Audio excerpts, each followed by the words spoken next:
Hello, friends. Hope all is good. I am Acharya Sneh Kapoor. Today, in the series of different houses of Kundli, I am going to explain the different significations and secrets of 8th house. What all we can see from 8th house.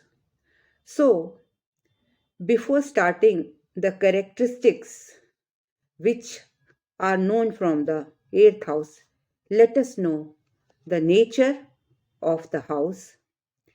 8th house is the most malefic house of the Kundli. The 8th house, but it is a very important house. It is considered very important house. Suppose if we analyze it from Kal Purush Kundli, then the number 8 or 8th Rashi or the Scorpio Rashi lies in 8th house. What are what is the Lord and Karka of 8th house? The Lord of 8th house is Mars, which has two Rashis, 1 and 8. 1 is its Mool Trikon Rashi. What does Mool Trikon means? Mool Trikon means the planet feels comfortable in this Rashi. And another Karka, this Mars is the Lord, and another planet, Saturn, is the Karka of 8th house. It has two Rashis, 10 and 11. And 11 is the Mool Trikon of Saturn Rashi. Now let us see about Mars characteristics, because the energy of these two planets are lying in the 8th house. Mars represents power, courage, and action ability. Scorpio. Scorpio is about occult sciences. It is in 8th house. It represents research and transformation. Mars is a watery sign. It is watery sign, and Mars in 8th house is a watery sign because it is 8 Rashi and it is highly sensitive. It has intuitive powers and deep, highly imaginative in 8th house, this Scorpio Rashi. Highly magnetic, attractive personality you will find. The people belonging to this Rashi, they are very attractive, Scorpio people. Now,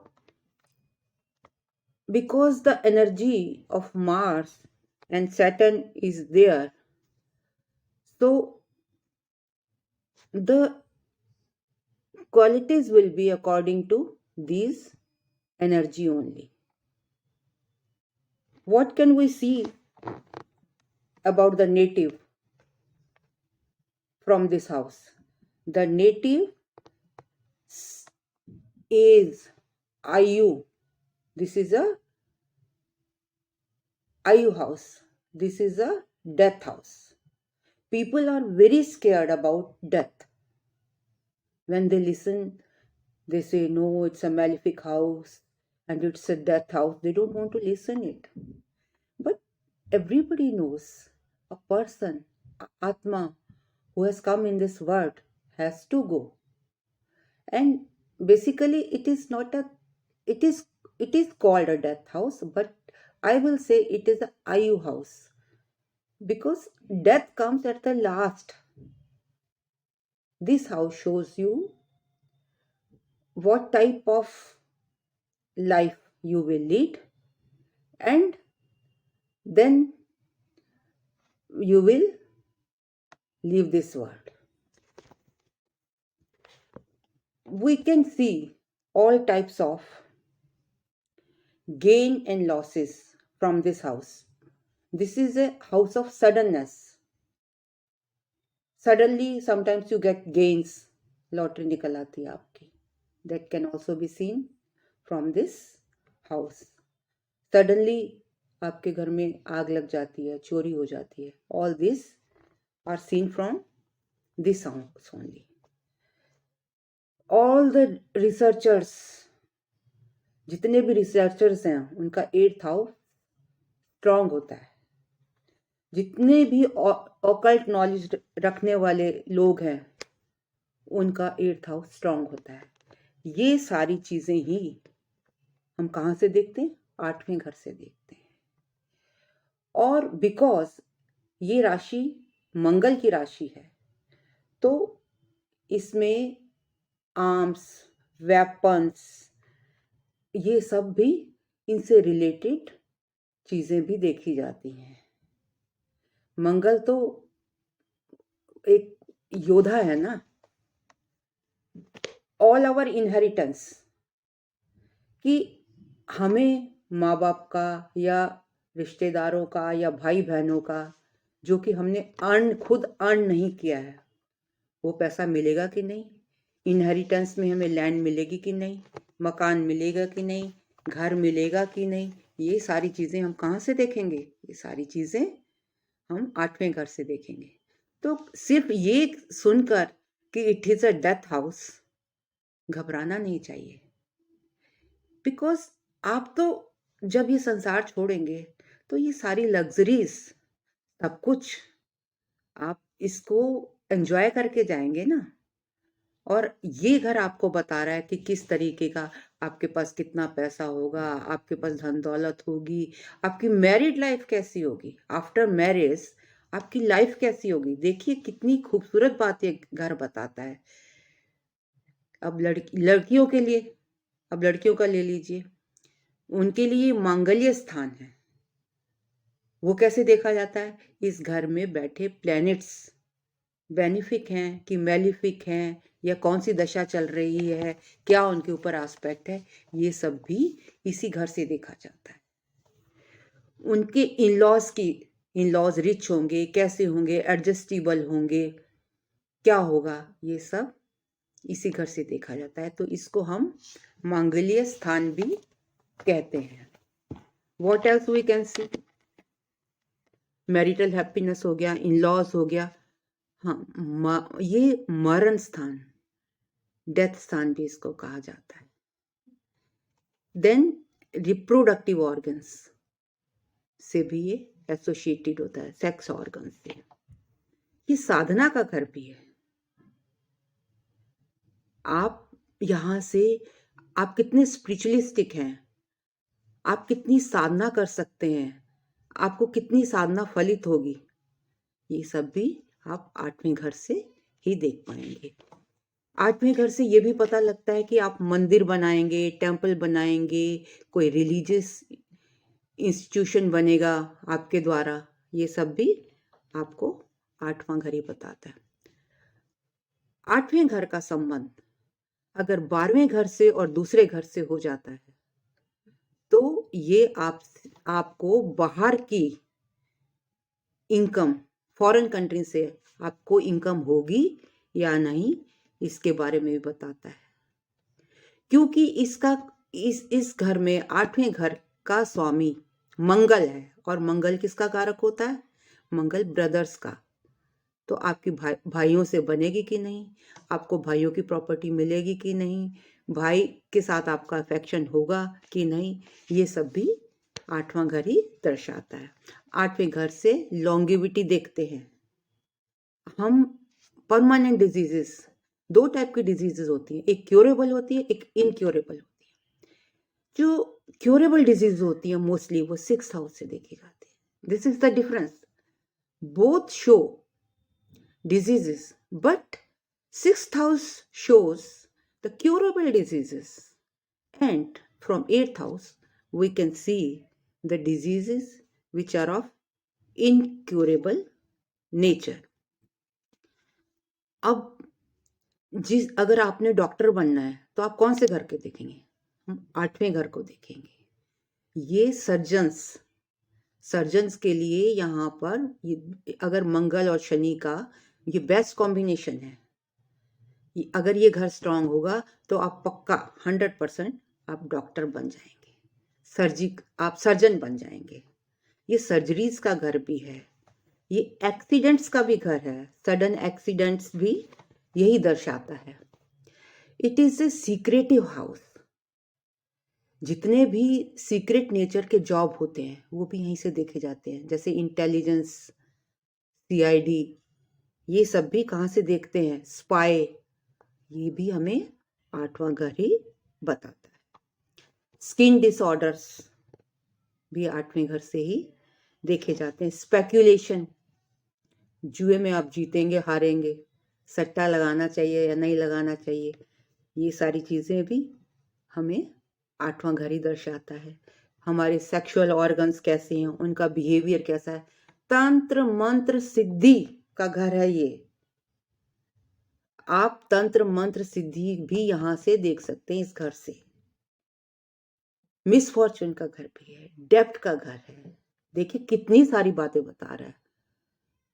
सिर्फ एक ये सुनकर डर जाना कि it's a death house is not feasible.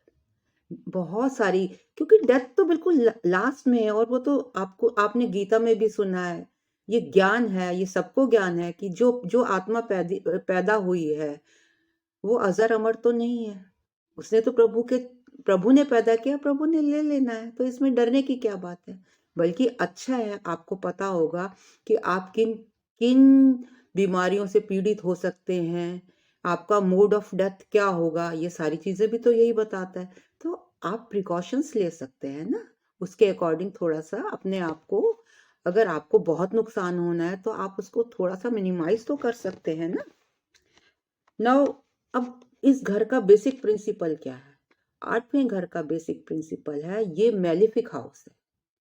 अगर ये 6ठे, 8वें और 12वें घर से इसका संबंध हो जाता है तो कोई नुकसान नहीं है, तो ये अच्छा होता है। अदरवाइज ये किसी भी घर के साथ मिलता है तो उसका सिग्निफिकेशन जो है डाउन कर देता है, उसको खराब कर देता है।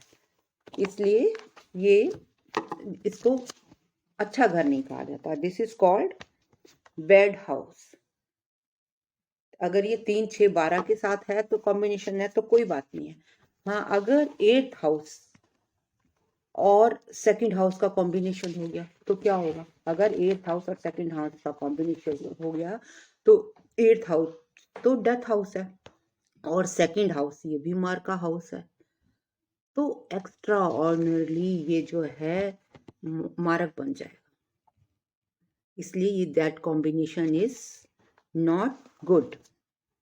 और शनि जो इसके कारक हैं 8वें घर के, अगर उनका 9वें घर से संबंध हो जाता है तो ये 9वें घर का सिग्निफिकेशन को भी कम कर देते हैं, उसमें बैठे प्लैनेट्स की वैल्यू को डाउन कर देते हैं। तो it's not a good combination. हाँ, जो 8th हाउस का कारक है, सिग्निफिकेटर है, ये अपने सिग्निफिकेशन कभी लूज, अपने 8th हाउस के सिग्निफिकेशन कभी नहीं लूज करता। अगर 9th हाउस में गया तो वहां भी अपने सिग्निफिकेशंस देगा। इसीलिए 8th हाउस और 9th हाउस का कॉम्बिनेशन इज नॉट गुड। हाँ, क्या ये जो शनि क्या करता है, अगर शनि बैठ गया 8th और 9th का कॉम्बिनेशन हो जाता है शनि के, और उसका जो उसमें बैठी राशि शनि है, शनि की राशि है, तो ये है कि फादर की आयु को लंबी कर देता है, उसको एक्स्ट्रा ऑर्डिनरी फादर की एज कर देता है, लॉन्ग लाइफ दे देता है। अगर उस शनि का सूर्य के साथ संबंध हो गया 9वें घर में या 8वें घर में तो क्या होगा? क्योंकि बाप बेटे की सूर्य और शनि की बनती नहीं है, तो इसी तरीके से बाप बेटे में तकरार हो सकता है, एनिमिटी विथ फादर हो सकता है, और ये इनक्योरेबल डिजीजेस देता है। अब चलिए अब देख लेते हैं लास्ट, क्योंकि हम बहुत लंबा वीडियो नहीं करेंगे। People don't like to have so much patience और मैं जो भी मेरा रह जाएगा उसको डेफिनेटली मैं अगले पार्ट में ज़रूर कंटिन्यू करूँगी। तो आप मेरा वीडियो बराबर देखते रहिए, पसंद आए तो लाइक सब्सक्राइब भी कीजिएगा, मेरा भी साहस बढ़ेगा और आपके पास भी सबसे पहले ये मेरी नॉलेज आप तक पहुंच सकेगी। तो देखते हैं कि अगर 8th हाउस और 8th हाउस का lord they are well connected, 8वें घर का लॉर्ड और 8वां घर अच्छी तरह कनेक्टेड है, कोई इसमें कोई स्ट्रेंथ पावर कम नहीं है, तो क्या होगा, तो हमारी डेथ, मोड ऑफ डेथ कैसा होगा। देखिए कितनी बातें हमें पता चलती हैं इससे। तो हमारी लाइफ जो होगी that will be a peaceful ending of our life. If 8th house connected with volatile planet, then death कैसी होगी, वोलेटाइल नेचर की होगी।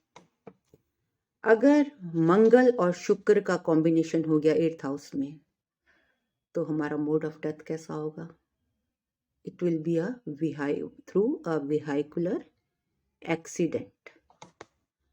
और if 8th house is connected to sun and Jupiter,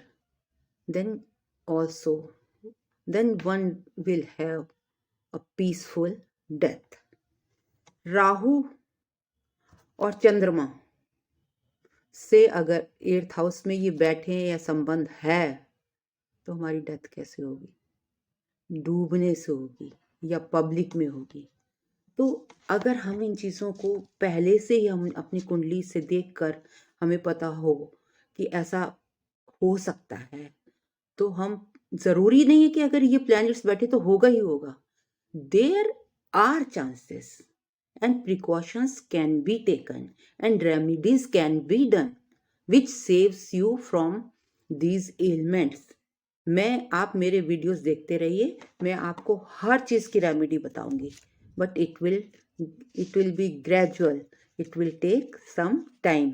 और मैंने अपना ईमेल आईडी दिया है, फ़ोन नंबर, व्हाट्सएप नंबर दिया है, आप मेरे को कॉल करके भी पूछ सकते हैं, या आप मेरे ईमेल पर भी क्वेश्चंस पूछेंगे तो मैं आपको जवाब ज़रूर दूंगी। नाउ अगर शनि इस घर में बैठ जाता है तो क्या करता है, क्योंकि शनि तो लॉन्ग लाइफ देता है, पावर देता है, आपको लंबी आयु दे देगा। राहु केतु अगर यहाँ पर बैठ गए 8वें घर में, तो क्या होगा, द नेटिव विल बिकम योगी और तांत्रिक, उसको तंत्र मंत्र विद्या सब आ जाएगी। केतु हो गया तो मंत्र सिद्धि दे देगा। लेकिन एक नेगेटिव पॉइंट है केतु के होने से, लाइफ जो है वो शॉर्ट हो जाती है। वो क्यों हो जाती है, क्योंकि जब इंसान मंत्र सिद्धि में जाता है तो कुछ ऐसे उसके आफ्टर इफेक्ट्स होते हैं, हो सकते हैं, मैं ये नहीं कहूँगी होते हैं, क्योंकि कई लोग बिल्कुल पीक पर पहुंच जाते हैं कि वो जो आपकी हेल्थ पर इफेक्ट डालता है और मिनिमाइज आपकी जो लाइफ है, लाइफ स्पैन को मिनिमाइज कर देता है। Sun and moon are exceptions here, because वो एकाधिपति है ना, उनकी एक एक राशि है, तो वो यहाँ पर बैठ जाए तो इतना बुरा इफेक्ट नहीं डालते। और चंद्रमा यहाँ पर बैठकर बंदे को सुंदर बना देता है, हाँ, लाइफ को थोड़ा सा शॉर्ट कर देता है। तो आज के लिए इतना ही। Hope you liked my video. If you liked, once again I request you to subscribe my channel, and thank you very much for listening so patiently. Till next video, bye bye, take care.